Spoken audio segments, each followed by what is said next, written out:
The night was unusually still, the kind of silence that presses against your eardrums and makes you hyper-aware of every rustle, every creak, every breath.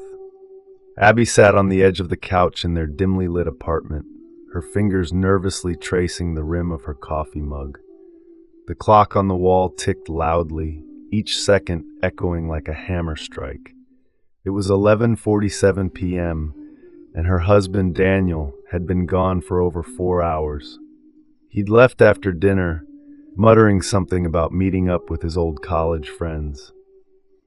But Abby knew better. This wasn't about friends. This was about the bloodstains she'd found on his shirt last week. The faint streaks of crimson that clung to the fabric no matter how many times she scrubbed.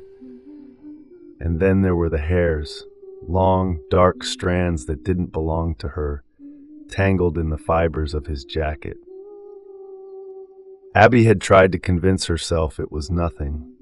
Maybe he'd helped someone who was hurt. Maybe he'd gotten into a fight. But the excuses felt hollow, like paper-thin lies she told herself to keep the dread at bay. Tonight, she couldn't shake the feeling that something was terribly wrong.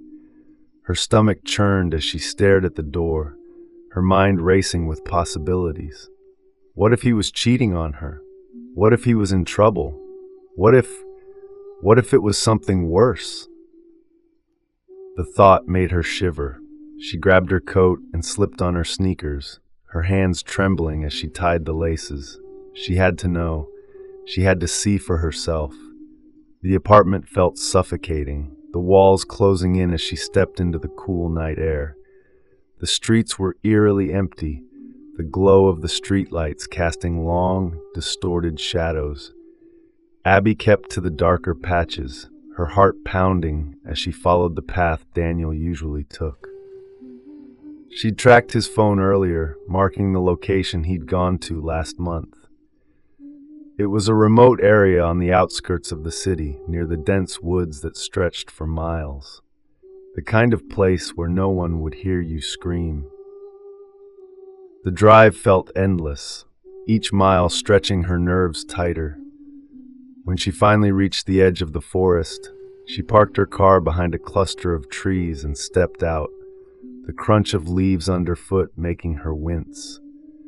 The air was thick with the scent of damp earth and pine, the kind of smell that usually felt comforting but now felt oppressive.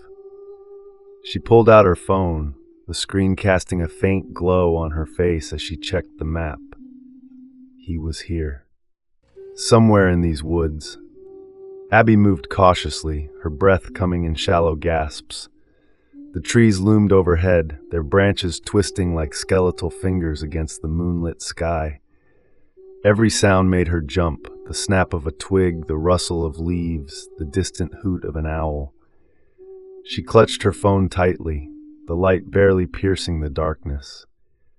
And then she saw it, a faint glimmer of light in the distance. She froze, her heart slamming against her ribs. It was a flashlight, bobbing slowly through the trees. She crouched low, her pulse racing as she crept closer.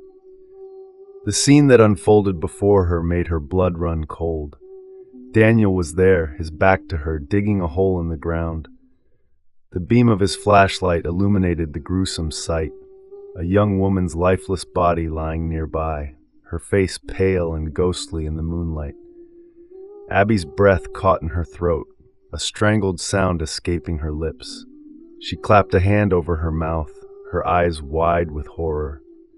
This wasn't cheating. This was something far worse.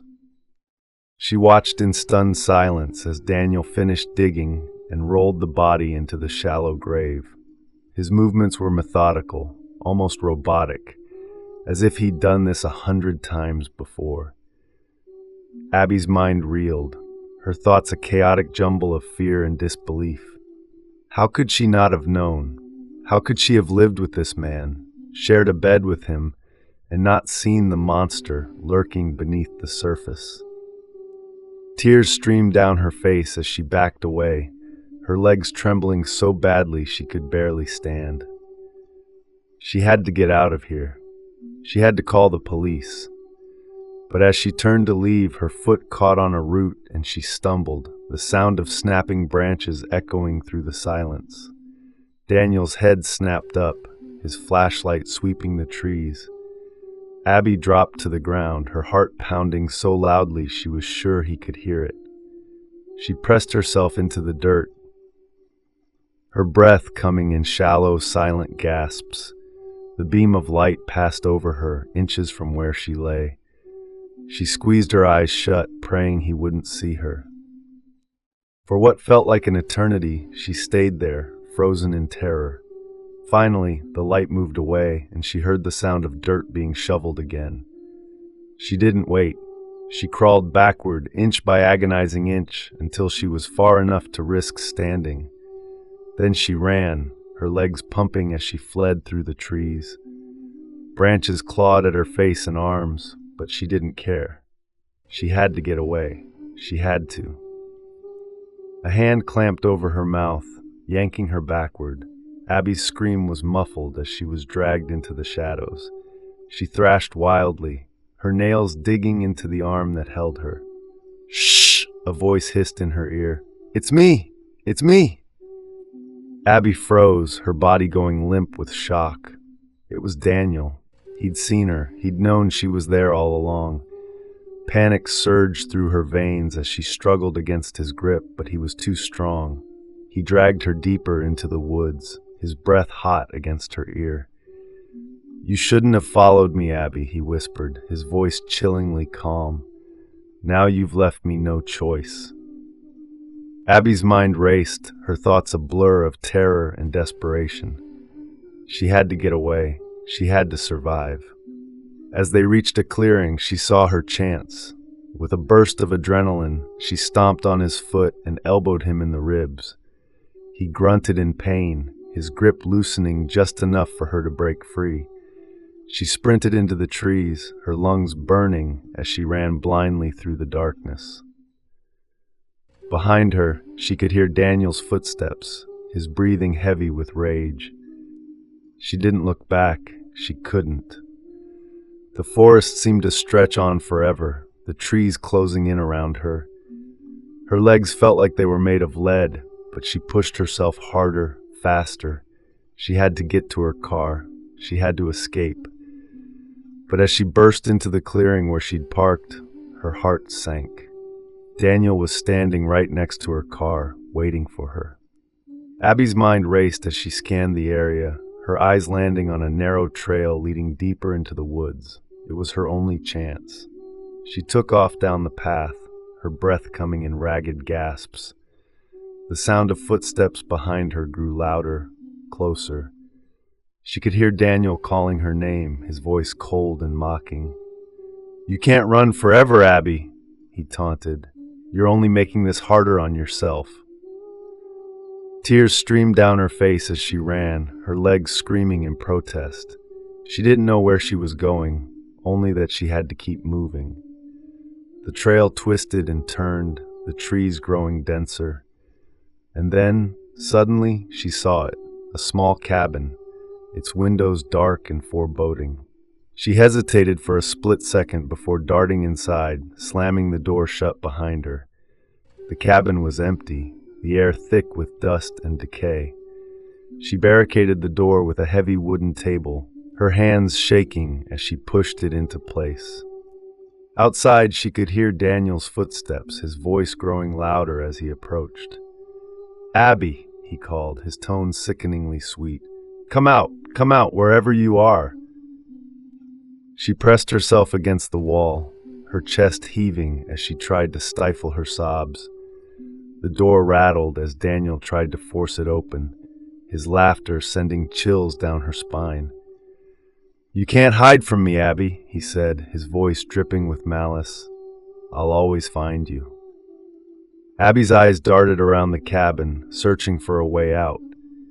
There was a small window on the far wall, barely big enough to squeeze through. She moved quickly, her hands fumbling with the latch. The window creaked as she pushed it open, the sound making her cringe. She glanced back at the door, her heart pounding as she heard the table scraping against the floor.